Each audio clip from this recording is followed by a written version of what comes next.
This is Dani Woodford, and you're listening to Rated R with me and the Bamsters. Done. You like countdown too much. Hello guys and welcome back. Welcome back to the Bamster Show, guys. Yes, welcome. And as always, I have my cohort, my PIC, my G. Say hi, dude. Hey everybody, how are you today, Bam? Oh, mate, what a lovely day in England. Overcast, wet and miserable. Typical British summer. Anyway, nothing to do with that. We, G, are going to be discussing many things. We've got three things for you today, guys. We've got an A block, a B block, and a C block. The A block will be consisting of Eclipse and how the glasses are not safe for you, and a Redtube with Redtubey porn type thing, which I thought was quite funny. And we've got some interesting Kickstarter news and stuff like that. In the second segment is G's and I's discussing rather tentatively about Paragon version 42, The New Dawn, which is an interesting topic. And in the last segment, the bit that you're all here for, Drac is going to be talking to Dani Woodford in our comic shop talk. Right, guys, so let's get straight into it. G, go! Well, I should just point out, TJ will also be in the comic shop talk, because he's kind of the comic expert. Oh, is TJ there?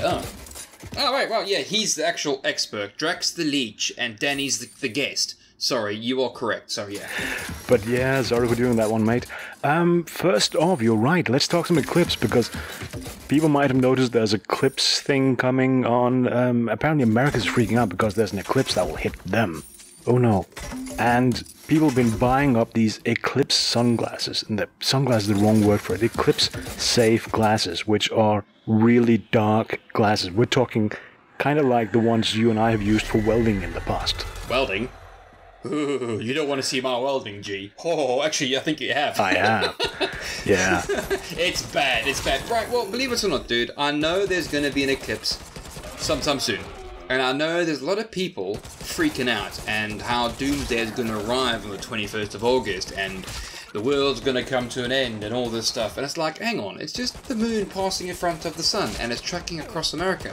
There's a guy actually out there on the old YouTube, a guy called Thunderfoot. He's actually found himself a perch and he's going to film the shadow of the moon tracking across this huge expanse that America is, right? And it's going to have sunlight on both sides and shadow in the middle. It's going to be a brilliant photo opportunity because just think about it, G.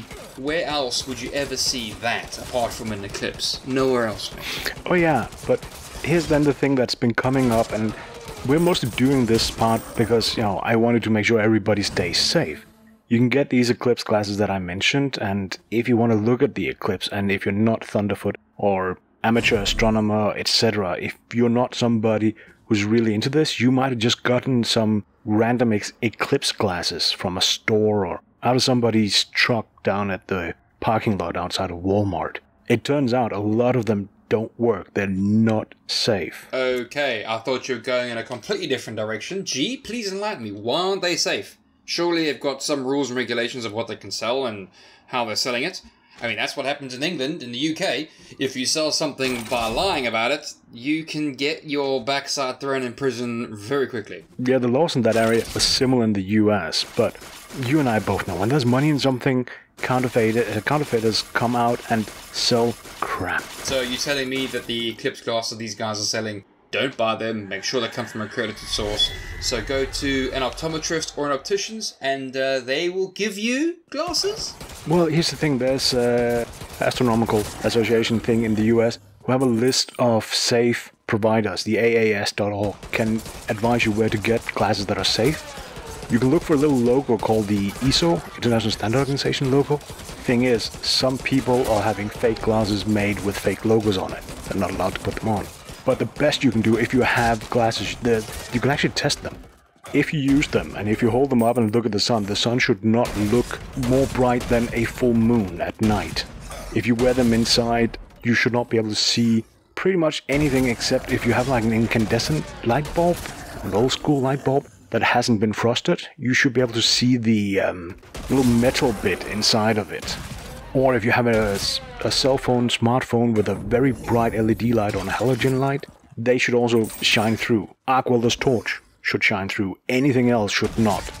If the sun is not dim, then these glasses you have are not safe. And don't test it by staring at the sun. If you want to use the sun as a test, look into a mirror first. So have the sun hit a mirror and then look into the mirror. You should be able to kind of sort of see it. Okay, right. Well, yeah, interesting. So, yeah, I'm in England. I don't get to see the full glory of the Eclipse. I've only ever seen an Eclipse properly once, and that was an experience where you got a whole lot of, you got like a shoebox and some mirrors and shit, and you got like some photo film and stuff. It was a project you did in school and stuff. Can't these people make these sorts of things rather than going out and buying it? Because surely that's a bit of a project for yourself. Oh yeah, the pinhole cameras. There we go. Or if you're doing the big version, it's a camera obscura. There are instructions for them online. Find them. If there's a whole bunch of you who want to look at this, look those up because they're actually cheap and it's also an awesome school project, as you say. Yeah, it's an awesome little project. I did one when I was like, God, I was young, very young, and it was a good experience. You know, you learned a bit about astronomy and you learned a bit about how the moon rotates. It was a science project, you know, when you learned about it. It was interesting. It captured my mind. It was very cool. Anyway, gee, enough about spacey type news and things and people trying to get the extra buck about flogging fake stuff. What's this about Redtube wanting to sponsor subway tunnels in the Big Apple? Yeah, Governor Andrew Cuomo for New York had this bright idea that, you could sell naming rights to subway stations, or can I imagine somebody goes out and buys the naming right for St. Pancras, since you're in the UK, and rename it the McDonald's St. Pancras Station. That was kind of the idea, right? But there's a reason why, if there's a thing, there's a porn thing of it. Yeah, Redtube, owned by the same people who own, what's the other one, Pornhub? Yeah, Pornhub. They kind of went, we want in on this, We could sponsor a number of trains in the Redtube, and you could actually ride a red tube, which makes better sense in the UK where they call it a tube, but still. So imagine going into a train station, metro station in New York, and it's just completely Redtube branded. Mate, I can think of a few tunnel names if you catch my drift. I can also think of a few, what would they call those cars that run on the road? What do they call them? Subcars? Subway cars? Yeah, I think they call them subway cars in New York. I can think of a few names that you can actually call these subway cars. Oh, God. You see, this is where, the governor has a really great idea, but then this has got to be a joke, surely. And then the porn community go, right, that's perfect idea. A subway car going through a tunnel. Bang. If that's not a euphemism, I don't know what is. Meow. That's my sexy porn voice, by the way. Do you hate it when there's an old song you can't remember? Ah, Bloodhound Gang, there they are. Did you break up? No, I'm still laughing. Okay. No, it's, so,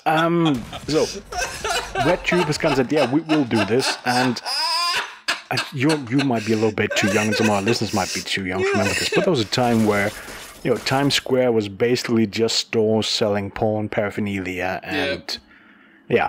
So New York's been trying to clean up for the last 30-odd years, and they've done a good job, and I strongly doubt they would approve of this idea. On top of that, just to be, considered to actually get this, you have to pony up something like 600,000. So there's a question whether Redtube really want to spend the money. That's not counting all the stuff you then have to buy for the branding, etc. This could be expensive. So I'm on the side of saying New York is not going to go for it. They're going to say no thank you. And Redtube, it's 50-50 because... Redtube actually, they sponsor a Massachusetts amateur soccer club, as they call it over there, a football club for amateurs. And YouPorn, also owned by MindGeek, the company that owns Pornhub, etc. They have an esports team. So I think Pornhub themselves, they spent shitloads of money on driving plows around in, I think, Canada. One winter they were plowing the Canadians.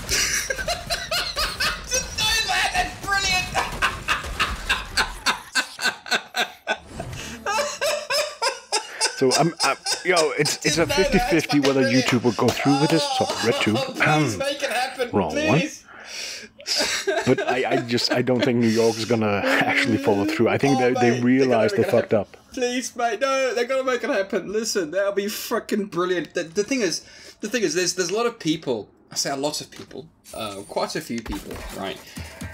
Wouldn't understand the humor behind it. They'd just go, "Oh, that's dirty filth." But please, just understand the humor behind it. You know, you're trying to make money, and unfortunately, when it comes to the porn community and the porn sites, they're a bit like the cigarette sites. They can't really advertise what they've got because of reasons. Dude, all they should do, in my opinion, is just go up to them and say, "Look, we'll pay obscene amount of money. Just take one of your tube cars, metro cars, and paint it completely red. Just make it, and the correct color red. They have a specific one. Just make the train red." Oh yes, they have a specific red. Yeah, true. Yeah, don't do anything. Don't put any branding, logos, nothing. Just one car that runs around into tunnels while it's red.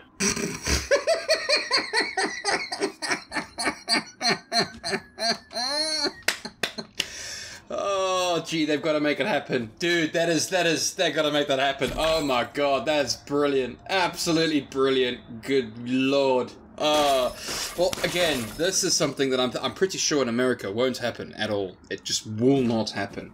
But I think if it was in, I don't know, Holland, maybe Germany, maybe England, I think that would actually happen. They'd allow that. They'd let that happen, I think, I'm sure they would.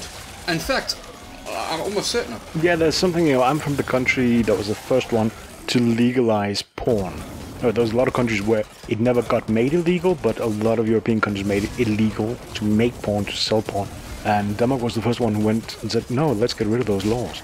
I'm thinking, yeah, they'd probably just go, "Fuck it.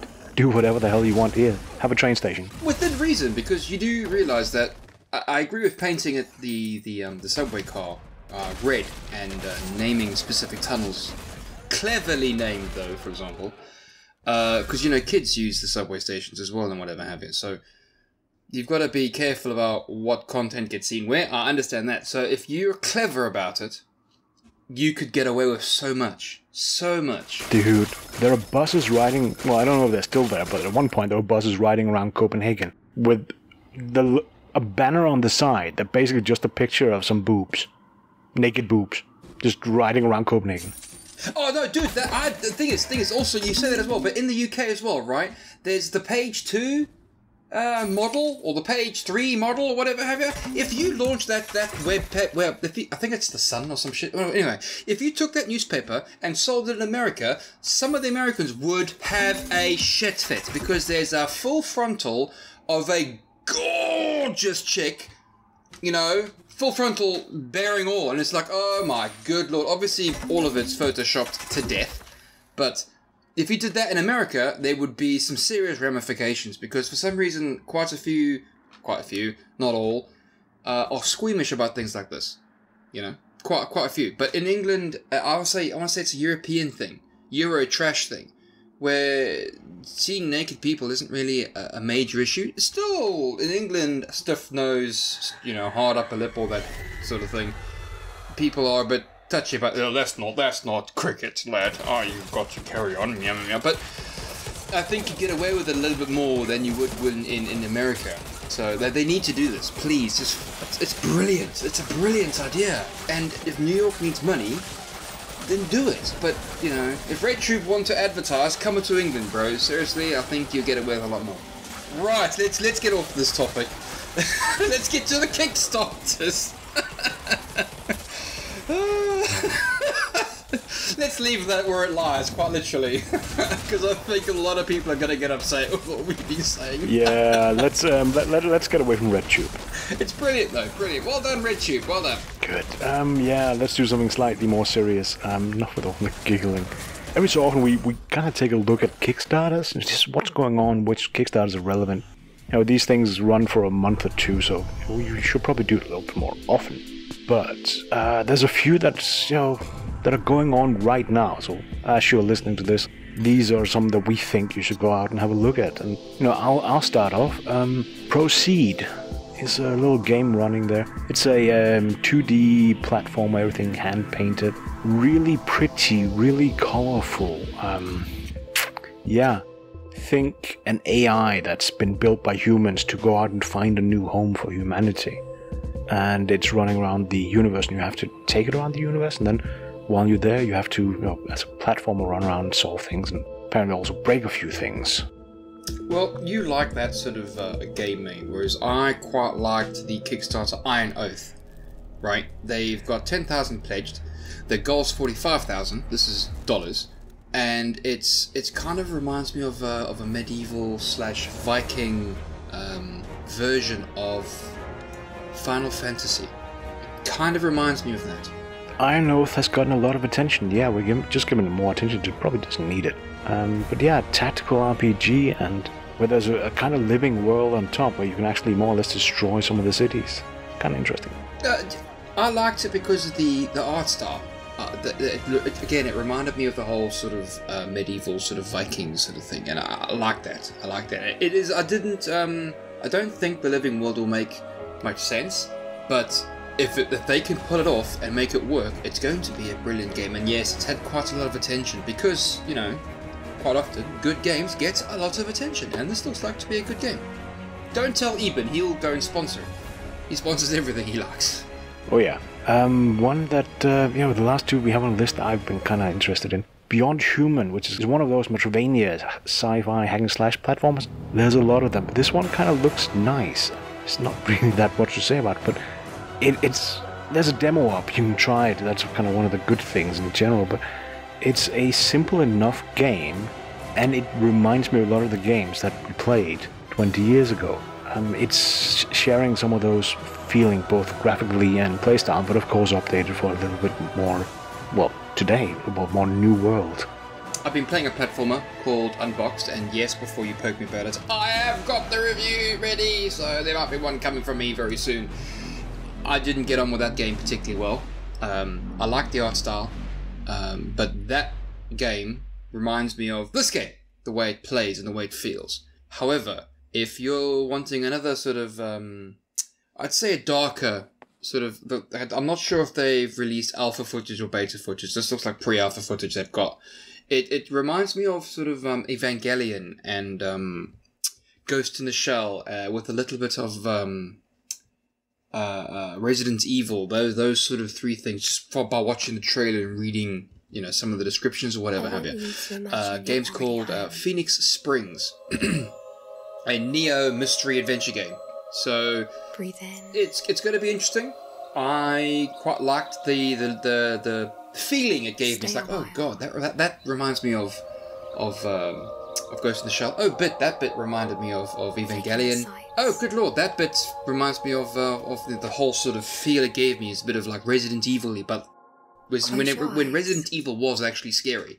You know, that's what it reminded me of. So yeah, cool. Those are the Kickstarter games that I liked, and so those are the ones you liked, I see.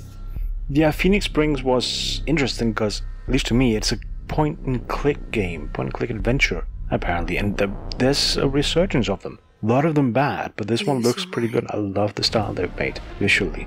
You see, I disagree with the adventure part. It's more like I want to say like a dark horror adventure sort of thing, maybe a thriller. But that's just the way the trailer was made, the way it made me feel. So, gee, you might have to get these guys on, dude. To be honest, that is quite an interesting one. Oh, I poked them. Let's put it that way. They know they're invited. If you need marketing help for your indie video game, remember to check out Player 2 PR. This is Dani Woodford, and you're listening to Bampsters on Rated R. Right, well, now we've got that out of the way, time for the second segment, where G-Talk and I talk about version 42 of Paragon, The New Dawn. Yeah, I'm still in bed with this one, G. I'm not particularly, fond of the way they've taken this, this particular version of Paragon. It seems to change every single bloody time. Yeah. Just for good measure, tell people, you know, Paragon is a video game. It's a MOBA, but it's an action MOBA. Well, I'm sure we should start from the beginning. Yeah, you're right, mate. Sorry, carry on. Yeah, it's so Paragon, it's a video game, it's a MOBA, it's an action-based third-person view shooter. So it differs a lot from all the other MOBAs that are normally top-down view and you can't really miss. And this one, when you're ranged, you have to actually aim. And there's a few other differences between this and most classical MOBAs. But yeah, it's a video game. Yeah, it's a video game that's captured my imagination for the past year and a bit, actually. I got a key from a very good friend of mine, a Smurf, and he introduced me to the PlayStation 4 version of, Paragon, and I've played it ever since. I liked Legacy. When it first came to Monolith, I didn't like Monolith. I stayed away from Paragon GG for 4 months because it was horribly broken. And the devs fixed it. And I've been playing that game now for a good few months. Year and a bit. And now they've gone ahead and broken it again. But I don't want to say that because it could just be a different way of playing. And I don't think they've thought it through. I think they've made it more... I don't want to say casual because that's a word that's thrown around so bloody often now. I want to say more juvenile. It's not invoking thought about how your character plays with this amount of card points at this specific time, and then what you can and cannot do with the deck with that amount of card points. So for example, alright, I know for a fact my full crit Chimera, yes, I ran a full crit Chimera, not a tank Chimera, because tank Chimeras, they're useless, because one, you always have a phase, you don't need tank, done. That's my main reason for not running tank on Chimera. You can, well anyway, a 40 point full crit Chimera can take down all prime in 12 seconds. I know that for a fact, I've done it. My level 30... my card point 35 Chimera can take down all prime a little bit longer, but in about 22 seconds. I know that for a fact. And I know I can get my ultimate unlocked at 6 minutes 22 seconds. I know that for a fact. These are things I use and I play with. Now, this gemstone thing and the way the cards are orientated, yes, you can run whatever you want anywhere you want, but I want to say the thought process behind it is juvenile, and you don't have to think, and you don't have to add and play and tweak and fiddle. You just throw whatever you want and it all works. So I think they've made the game dumber. Yeah, it's interesting. One of the things they came out and said was they tested it both against existing players, past players, people who played, like you, through Legacy, through Monolith that came out, December last year? And they also tested it with people who'd never played, never even heard about the game. The latter group said it was more approachable, which makes sense. That's a valid goal. But at least right now, it's completely unbalanced because this new version 42 is just a complete change of how the game works. And as a result, they haven't balanced it. I don't know how I would say everything works, but the game is very different. The high damage characters just stack more damage and kill you in 3 or 4 seconds flat. You can kill all prime in something like 3 or 4 seconds as well. People can solo it in about 10 to 12 seconds. At much lower card point levels as well, mind you. So you can all prime at 16 minutes, or as soon as it spawns in. You get all your characters there. As all prime spawns in, bang, you've got it, and you've got a massive, massive boost. I agree there. To be fair, I've done that before 3 persons at 16 minutes in the old build in Monolith. Aye, but that was with you. I was there with that, but that was when we were so far ahead of the enemy team. So far ahead, because they were just uncoordinated and weren't playing well. We owned the lanes, we pushed them all back, we'd taken 2 tier 2s, we killed them all horribly, we took all prime for the final insult, and then we just melted their faces. Yeah, I've even done it outside of that. It's just a matter of, if you get peace and quiet, and with the Zinx character, yeah, you can do it. Oh, but Zinx is a strange and mythical beast that I still have to tame. I gotta figure that character out, mate. I really do. But yeah, it's been interesting because they released this version 42 with the new card system, with the new cards, They didn't introduce the new graphics. They took that back because things weren't stable. The game has been one horrid mess of bugs for the last 3 days. It's not been good. It's been a wee bit disappointing, a wee bit frustrating, particularly over on the PlayStation, where the user interfaces clearly haven't been reviewed. There's user interfaces that go down through the screen. Text just goes down, doesn't end. Good luck. You can't scroll it. There are places where it scrolls text sideways, and if you move your pointer over it, suddenly you can't scroll that part of the window up and down. There's some UI things that just did not bother testing on the PS4. You see, now, I agree with what you're saying. But bugs and inherent issues like that doesn't faze me. It's how the game plays. And it doesn't play, I want to say, anything like Monolith or anything like Legacy. It's a completely different playstyle. Completely different.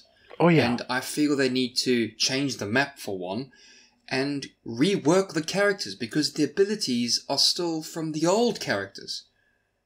If you know what I mean. Because that makes sense anyway. They're going to rework the characters. We know that. They need to, mate. They need to hurry up with that then. They need to. Because it just feels like I've got this new set of rules on an old character, but the new set of rules don't fit the character very well. At all. In some cases, it fits them too well. You will see, counters that just runs up and murders people.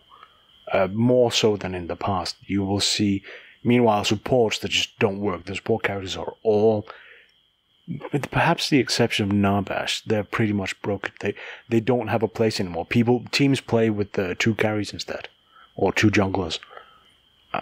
There's a lot of things that aren't working, but there are absurd synergies.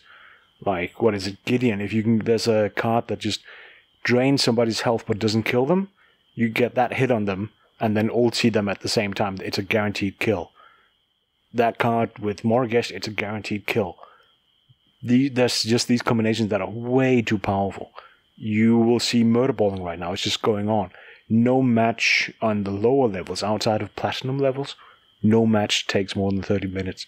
Most of them barely 20. Because it's just murderballing. The interesting point you've mentioned there, you've brought up quite a few ones up. The murderball's back, and I agree there.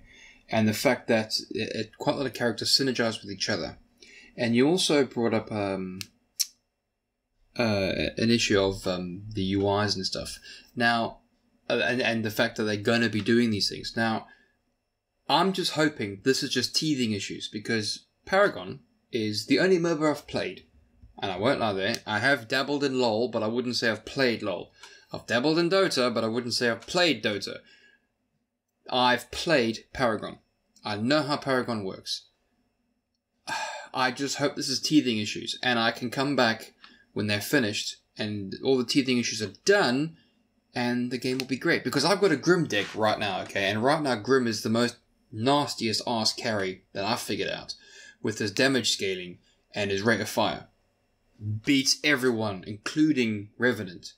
And he's been getting some nasty kills. Nasty kills. Now, how can someone in Monolith that was effectively shit because of what Monolith did to him, now all of a sudden, with a few tweaks and changes, be suddenly one of the best fucking carries out there? I think they need to think about it, because they promised a lot of things. They said a lot of things. They're going to make sure that the characters use interesting cards to do interesting things with the cards. Now, I like that idea. But once that card's been removed from the deck and you've been refunded your card points, that card should no longer be in play. At all. You get your chance, and that's your lot. That could also help perhaps maybe limit quite a few things as well. Yeah. No, there are cards that you need to take away and put back into the deck. And since we're limited to 12 now, they have to do it this way. So I've had a few where, you put it in while you need it, you take it out, and then you see, oh shit, somebody changed on the other side. I need to be able to counter.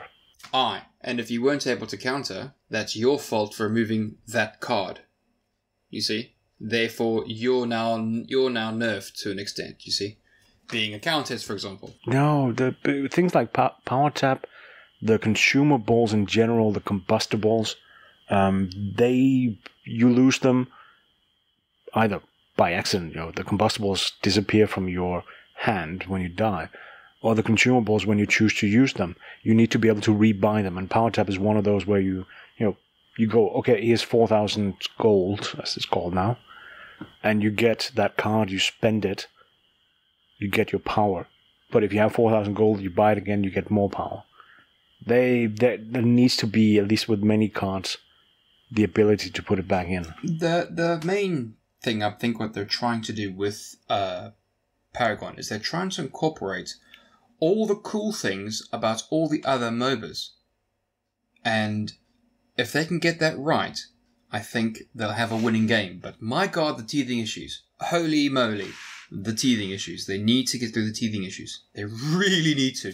Yeah, I'm just loving it that I now have a Sinks that I'll go defend the off lane and I'll just, throw out my little carpet that burns people, bad magic or something it's called. Never remember that one. But then I have a card that just gets more and more powerful at killing minions. Every so often, once the raptors come in, I just run over, I kill one raptor, instant kill, and run back and cover my lane again. Yeah, that shouldn't happen. I like the fact that my Grim, level 8 Grim, mind you, is now destroying people in like 3 hits. Three hits dead. Regardless of you being a tank, you being crit, you're dead. 3 hits dead, done. I haven't played Murdoch, and I reckon I can get Murdoch to a 1 hit. You're dead. I reckon Murdoch can do that. So I'm going to play up my Murdoch deck later. Agility is absurdly powerful. Very powerful. Right, guys, on that note, we are going to run away and try and figure out Paragon, G and myself. That is it for myself, Bamm Havoc, and we are going to let Drac, TJ, and Dani take it from here. Yeah, same here. I'm buggering off, but as Bamm just said, Drag and TJ are here with their comic shop talk, and they're visited by Dani, and they'll basically be nerding out over a lot of things. I've seen the notes. Have fun with it. I'm looking forward to seeing what's happening with Miller World. Hi, this is Dani Woodford, and you're listening to the Bampsters on Rated R. Stay tuned for Comic-Con gossip and Atomic Blonde discussion. Hey everybody, and welcome back to another episode of Comic Shop Talk. I know we've been gone for a bit, and we apologize for that. Between Comic-Con and various sicknesses, it's taken us a little bit to get back into this. But again, with me like normal, I have TJ. How's it going, guys? And with us today, we have a special guest, Dani Woodford. Say hi. Hello, everybody. So for the folks who listen to the podcast, what we'd like to do is we'll start out with a little bit of a kind of an interview so that they can get to know you, Dani. Basically, who are you and what do you do? So I started in the games industry when I was 17 years old, and I began in QA, so games testing, and then I started getting more interested into like community and social PR kind of things. Sorry, I'm kind of rambling. That was really bad answer. Most recently, I had a PR internship doing video game PR with a lady called Charlene LeBron at Player 2 PR, and she was really good. She's really good at her job, so if anybody needs any PR for their indie video game, they should check her out. Yeah, we're familiar with Charlene. We've done some stuff with her as well. G usually is the one that I think interacts with her, but yeah, she's been great with helping us out as well. Yeah, she's a really good mentor, and she helped build my confidence because I've been trying to branch into this new part of my career. The funny thing is, in case anybody wonders, how is it that we're having you on this particular segment with the Comic Shop Talk? I think you were doing a questionnaire or something on Twitter and mentioned an interest in comics, and so we invited you to join as like a guest host. So that kind of leads into what kind of comics are you in and what draws you to them? I originally started reading comics actually at my first games job. I was at Lionhead, and my boss had asked me if I'd read The Walking Dead, and I was like, no, I've seen the TV show. I wasn't aware that it was a comic for a while, so I started there. And then I was hooked, really. Favourites are mainly Image comics, so like Saga, Walking Dead, Wicked and Divine, that kind of thing, really. Fables is really good as well. Really enjoy that. Saga is one of the books that you like. Have you read anything else that Brian K. Vaughan or Fiona Staples have worked on? Because anything that those two do usually is just some of my favorite stuff. Yeah, I think I have read some others of theirs, but my mind's gone a bit blank. It's funny, actually, with Fiona Staples, for all of the intensity that Saga has, some of the best stuff that she's been doing the last couple of years, she and Mark Waid had done a run on Archie, and it was probably just some of the best comics on the rack at that point, and her artwork was just perfect for it. That's really cool. I've been meaning to check out some of the Archie comics, actually, after watching Riverdale on Netflix. Yeah, I tend to get into comics in kind of weird ways. Like, I started playing the Telltale game, The Wolf Among Us, and that's how I sort of learned about Fables, and then I started reading those comics. Yeah, Fables is a pretty incredible book. I mean, most of what Bill Willingham does, especially around that point, is, it's really hard to touch between that or Shadow Pact, and even some of the Fable spinoffs, like the Cinderella stuff was just out of this world. It was a lot of fun. Yeah, Fairest, is it? The spin-off? Yeah. It sounds like that it's been the TV shows or other mediums that have led you to comic books. Are there any other comic books you discovered aside from that way that maybe you would like to see made into a TV show or a movie? Some of the stories that I've read in comics that have been, like you say, out of this world. Like, you don't really imagine that they can be done justice in a way. Like, that's how I feel about Saga, because there's always rumours of it being a TV show, and I'm always like, who would they cast? I think a while back there was talk of a TV show. I'm forgetting the name of the comic, sorry. Chew, who was a cannibal, and they were going to get the guy from Glenn from Walking Dead to play him, I think, but I haven't heard anything of it recently. Yeah, Chew's a lot of fun, and I think that's the type of show that would lend itself really well as a comic. Would lend itself well from comic to television. I mean, John Layman and Rob Guillory are just top of their game when they were working on that book, and his name escapes me, but the guy who plays Glenn would be awesome as the lead. Yeah, I think when I read about it, it was like animated, but I feel like it could work quite well, like as a live action, like TV. I think animated would be great, but live action could be a lot of fun too, just because you could get a little bit of the grosser side on it, and as much as people would cringe, I feel like they wouldn't be able to take their eyes off of the TV. Yeah, definitely. I think it would have to be one of those shows that didn't shy away from it. So it'd be really cool if it was like AMC or HBO, someone that can like do it justice, because I don't really think you can have a TV show about a cannibal detective without rapport. Well, I guess you could. Right then, okay. Well, I guess we're going to move into our regular topics then, and Dani, feel free to chime in with your thoughts as we move through this stuff at any point in time. So the first thing we have up here is it was an interview with Todd McFarlane this week, where he was talking about his opinions on renumbering comics and why he's never renumbered Spawn and why he never intends to. I guess, Teach, what are your thoughts on like DC redoing or renumbering things and Marvel? I've never really been a fan of renumbering. Renumbering comics is a short-term solution for long-term problems. When I first started reading comics, I was 10 years old, and it was Amazing Spider-Man issue 350, and I never looked back from there. I didn't need an issue 1 to make me feel like I'm there.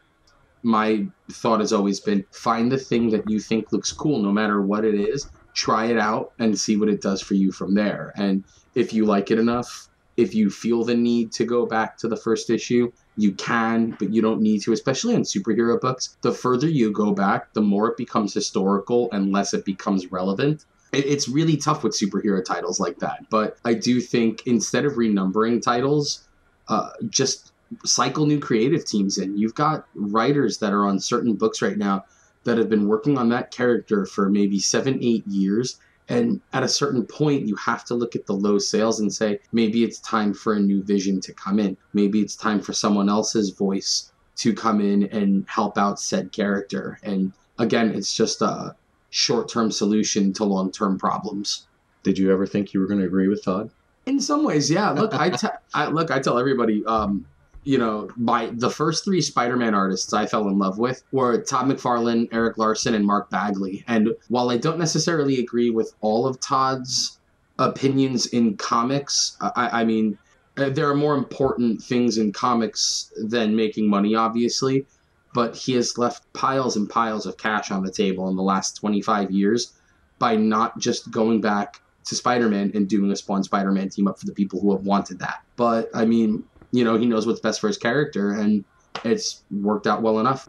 Yeah, I think one of the things that he's a big baseball guy from what I understand too. So it was kind of interesting to see how he was comparing that to like baseball. He's like, you don't have to go back and watch every single baseball game that the team's ever played. You can just jump in at any point, watch the team, be a fan. And if you want to go back and see those things like a TV show or something where you come in the middle of a season, you can go back and look at those things if need be. Yeah. I think for me as well, like the renumbering comics thing, like it can be pretty confusing. And I also think, like, I've never really read that many superhero comics because it's so overwhelming and I don't know where to start. And that's kind of why I explored Image first, because I felt like it was easier to jump into some of those worlds that didn't have thousands and thousands of comics. See, that's interesting, kind of in a way for me to hear you say that, just because the whole point, for at least from their perspective of them renumbering the comics, is to try and bring people in who have that overwhelming feeling of like, where do I start? So then they renumber the comic thinking that they'll get people to jump in on, you know, number one and then go from there. Yeah, that's a good point. I mean, I guess I'm guilty of buying like compendiums and like volumes because I like to have more. I read quickly, so if I bought the individual issues, it would be really expensive. No, I don't know. A kind of mixed view on it, I think.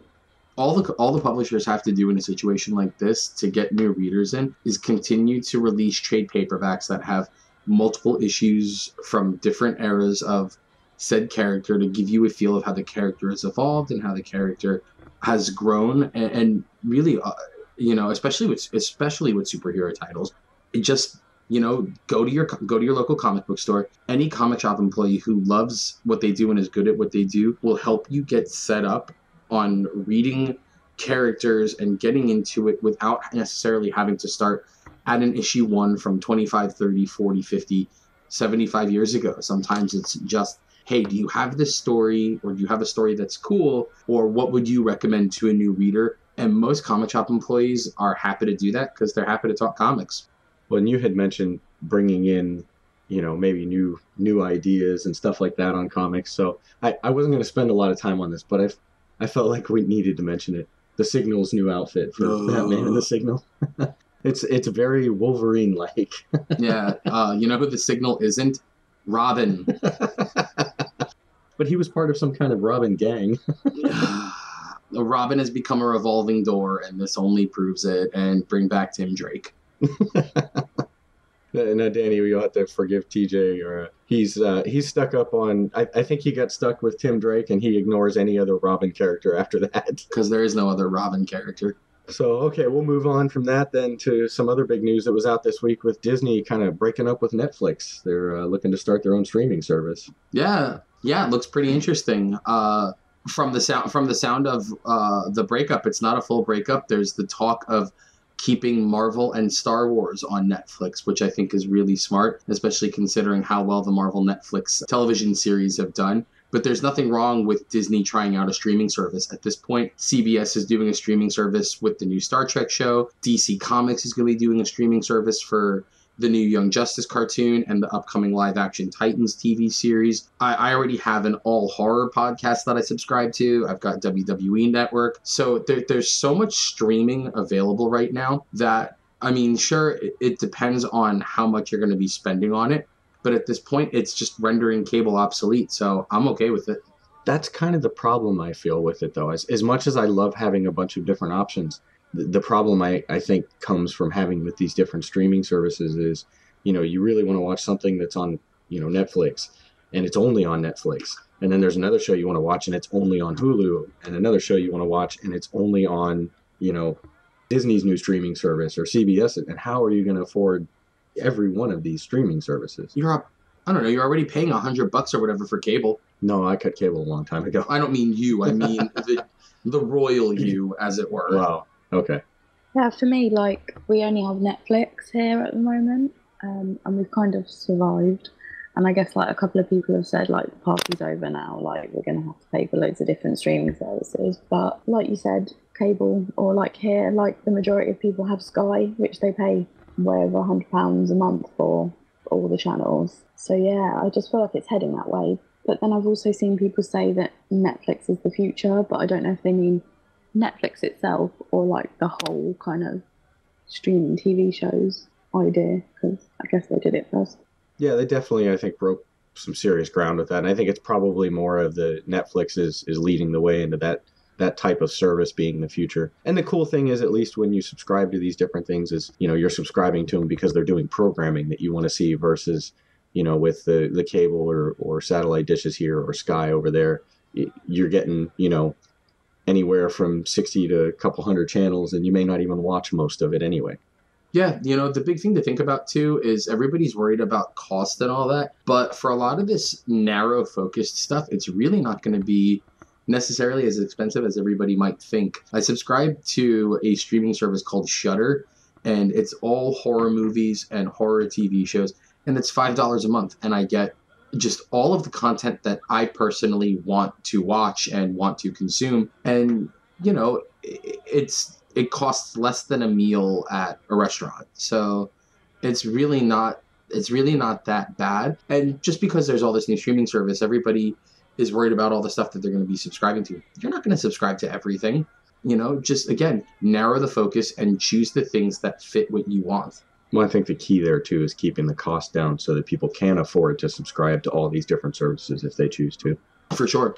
I guess with Disney pulling a lot of programming from Netflix and doing their own thing, the next question might be how much might that hurt Netflix financially, and what could they be doing in a way to combat that? And another thing that came out this week too was that they've acquired Millarworld. Yeah, that's pretty interesting. Mark Millar, for those of you who don't know, probably one of the most prolific and maybe controversial comic book authors of the last 15, 20 years.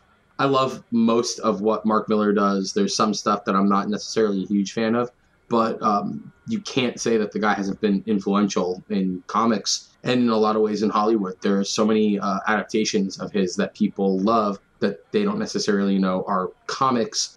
Kingsman is a great example of it. Secret Service, the comic book that Mark Millar wrote, is just fantastic. It's probably one of his strongest books, and it was very cool to see that get adapted. But the thing I find most interesting is everybody keeps pushing Netflix acquired Millarworld, the home of Kick-Ass, The Kingsman, and Old Man Logan. But Millarworld, and the stuff that Netflix is getting with Millarworld, Kingsman already went to one studio.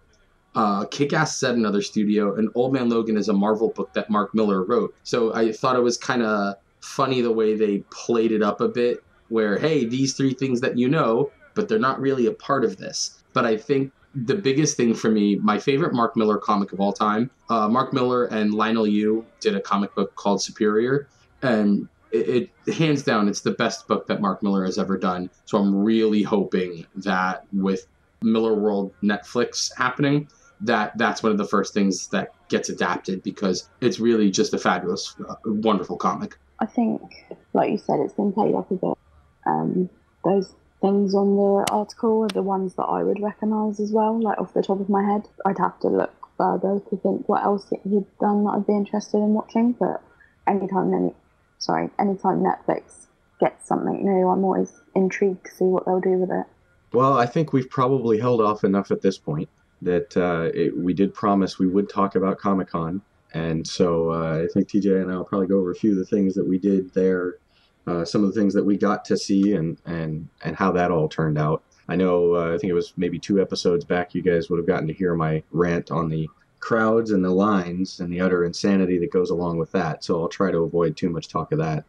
But at least I think for both of us, the con started out with the IDW party on a Wednesday night, on preview night out in the middle of downtown. Yeah, that was a lot of fun. So for those of you who maybe haven't listened before all that, I work for IDW Publishing. We're the 4th largest publisher in comic books. And so we had our big preview night party at Jolton Joe's in downtown San Diego, and a bunch of the IDW house bands played it. And it was a great time. Everybody that we work with at IDW, all of our freelancers, a bunch of our friends and everything were all out. And it was a great way for us to be able to start Comic-Con. And from there, we had an amazing time at our booth, and we had a bunch of different people signing and hanging out. It couldn't have been more fun, from the cast of Winona Earp to Congressman John Lewis, all the way to Kevin Eastman of the Teenage Mutant Ninja Turtles. Everybody signing and hanging out with us was just great. It couldn't have been cooler. Well, and then you guys introduced me to somebody who I didn't recognize at the time because I'm not good with names Oh, and I that's don't see right. faces. But it was kind of cool later because like I talked to him for a few minutes and not even knowing who he was, and he's a pretty cool guy. I find out the next day it's the voice of Starscream. Yeah, a good friend of me and one of my best friends back home is our pal Frank. Frank Todaro. He is the voice of Starscream on the current Machinima Transformers cartoons, and he's just the biggest comic and cartoon and toy nerd. And his Starscream is just as good as Chris Latta's from the original G1 Transformers cartoon. So I'm happy to see Frank just getting more work and playing a character as iconic as Starscream.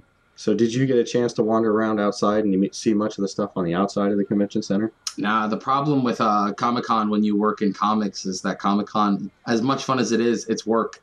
So when I wasn't at the booth, I was working events for IDW. We did a big Wildstorm signing at our gallery, the San Diego Comic Art Gallery. We had a 25th anniversary Wildstorm reunion. So we had Jim Lee and J. Scott Campbell and Wills Portacio and Humberto Ramos and all of the Wildstorm crew from the last 25 years there signing some cool sketchbooks and talking about classic Wildstorm comics like Wildcats and Gen 13 and Stormwatch and all this really cool stuff. So as much fun as Comic-Con is, it's work, man. It's definitely a busy time of year for us. Oh yeah, no, I know you guys keep pretty busy. I figure you get a little bit of time here and there maybe to run around, but I missed out on that the Wildstorm thing. I really wanted to go, but I decided because I had met somebody earlier and we were hanging out and he and I were both talking, so we were both going to the Atomic Blonde screening. How was that? So that was cool, and I'm still kicking myself because we were sitting in the theater and I had a feeling that either Charlize Theron or someone from the cast would be showing up. And when they were setting everybody up into the seats and stuff, they were telling everybody to fill up through the front, but just leave these 2 seats in the front available. And there was part of me that was like, maybe I should go sit up there. I should have listened to that inner voice because she did come in, introduces the movie and thanks everybody, a quick little speech, then sat down for pictures. And I was like, man, if I was sitting up there. That's usually the thing, listening to the inner voice. Sometimes it knows what it's talking about. But it was still cool. I would so have sat there 100%, unless somebody told me to move. Have you had a chance to check out the movie yet?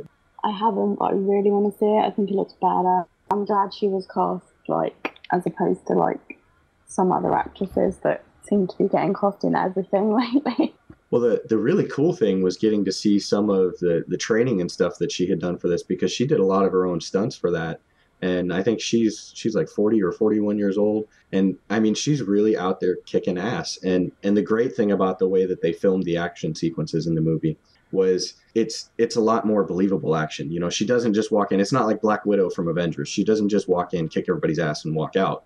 She gets the crap beat out of her at times, but it's, her strength of will and perseverance and just, she still takes down these guys. And even though she's taking a beating while it's happening, she still comes out on top. And at least when it was over for me, that the whole thing, it's just a story. It's a fictional story that takes place during the end of the Cold War, but her character was much more believable because of how they filmed those things. One of the things that I do love, and I haven't seen the movie yet, but it's kind of refreshing from a Hollywood perspective to see a James Bond-like character played by a woman who gets to do the things that James Bond does that female characters don't often get to do, because that is reserved strictly for male characters. But on top of that, you mentioned that Charlize Theron's about 40, 41 years old. It's usually pretty unfortunate that a lot of actresses don't get roles like this as they hit a certain age because Hollywood deems them old, whereas 40, 41 years old is not old at all.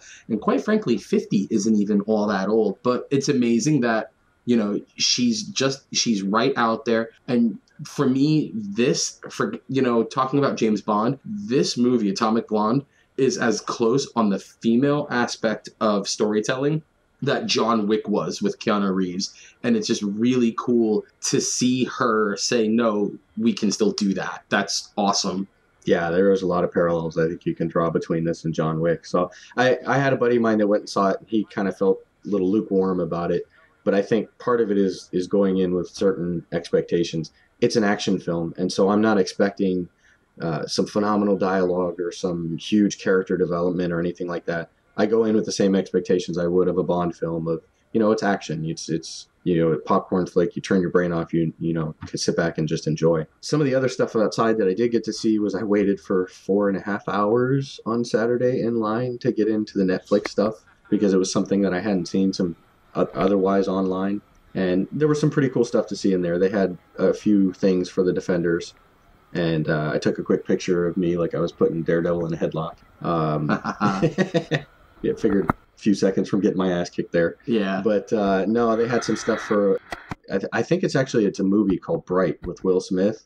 Yeah. And it has a real Shadowrun vibe to it. It takes place, it's in the future. Magic has come back into the world. Orcs and elves have also come back in and exist in this. And that's very much kind of like the premise for Shadowrun, which was a tabletop role-playing game from way back when I was a kid. But that looked really neat. And then they also had stuff for the next season of Stranger Things too. Yeah. Including a VR experience, which was really cool. Can't wait. I was just going to say Shadowrun is really cool. If you haven't played Shadowrun Returns, you should play that because it's awesome and I love it. Oh yeah, it looks great. Have you ever heard of or are you familiar with cyberpunk? As in the genre or like something specifically called cyberpunk? More specific, like Cyberpunk 2020. It was a tabletop role-playing game just like Shadowrun, except the difference was there was no magic. It was all technology based. I've definitely heard of it. Yeah, I think, isn't there a video game of Cyberpunk coming out soon or something similar somebody's doing? It's meant to be pretty epic. But I love stuff like that. Steampunk, cyberpunk, cool. I'm a nerd. Really know. Coming out soon, she says. God, I hope. Because, CD Projekt Red, the folks that did The Witcher, they're actually making Cyberpunk 2077.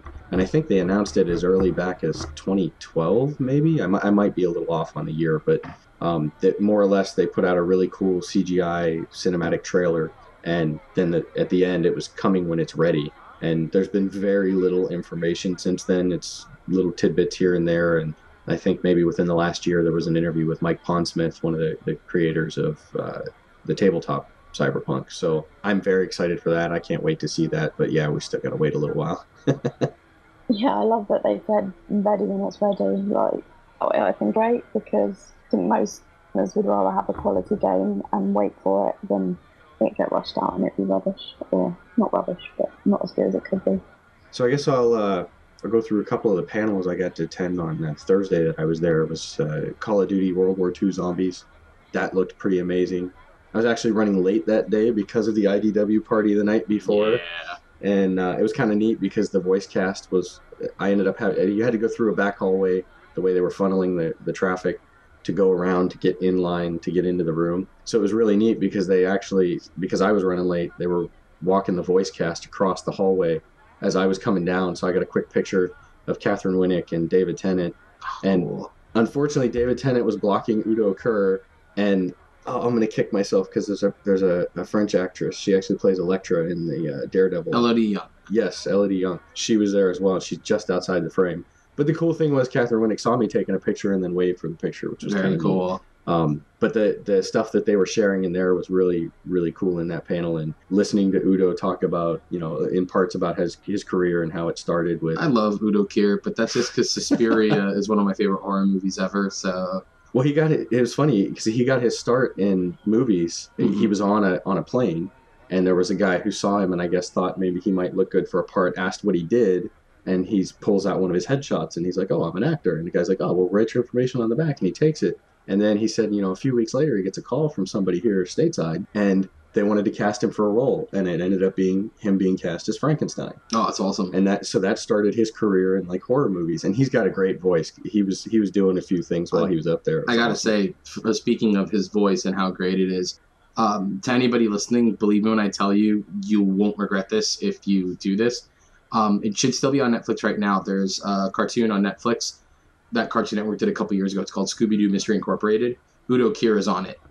And that cartoon, it's the best love letter to not just Scooby-Doo, but to all things horror. That show specifically has one of the best Twin Peaks tributes I've ever seen on television. So yeah, if you dig Udo Kier, that's certainly something to check out. He's awesome on it. Speaking of Twin Peaks vibes, if you like point and click adventure games, you should check out The Dark Side Detective on Steam. It was the last game that I worked on with Charlene at Player 2PR, and it came out last month. And it's really cool, and it's got a Twin Peaks kind of X-Files vibe, and lots of humour and references. Well, for folks who may be unaware of that, why don't you tell us a little more about it? Yeah, so this isn't like a plug or anything, it's just kind of interesting to talk about projects that we work on in the games industry. My last project was Dark Side Detective, and I was working on that with Charlene from Player 2PR, which I mentioned earlier. So if you like Monkey Island, Broken Age kind of thing, it'll be really up your street. It's pixel art, and it's really incredible pixel art. And I'm not just saying that because I did the PR for the game, but Paul Conway, the guy who does the pixel art, and the team at Spooky Doorway have done a really good job with it. And I think you should check it out because it's awesome and funny, and it has ghosts. Yeah, that was one of the things I used to love more. That was one of the things I used to love more about Comic-Con is we would see, like on the showroom floor, there were a lot more spaces available for smaller things, and you would see some games that were in development. Some of this stuff had shown up earlier at E3, or some of it hadn't, but it was kind of neat to get to see that. And now, at least on the showroom floor, when we're seeing things there, it's just the big companies. So, you know, this year we saw some stuff from Nintendo, and I know there were a couple other like big like console companies that were showing stuff off, but you weren't seeing a lot of like smaller things there. I mean, wandering around the showroom floor, it's always kind of crazy anyway. The crowd there is immense, and it goes, you know, I swear, one of these days I'm actually going to have to look up how big the convention center is. But I swear at times I feel like I walk half a mile just to go from one side to the other. And I know that's probably an exaggeration because I don't think it's actually that long. But it's funny because everybody says, oh, it's too small. The convention's outgrown it. But it still feels massive in there. Well, it is massive, but the convention has outgrown it. And that's the crazy thing, too, is that you've got this massive space like that, but it's still not big enough. Yeah. Yeah, one of the things I saw when I was there, I'm a big Beholder fanatic, always have been. It was always my favorite creature in D&D.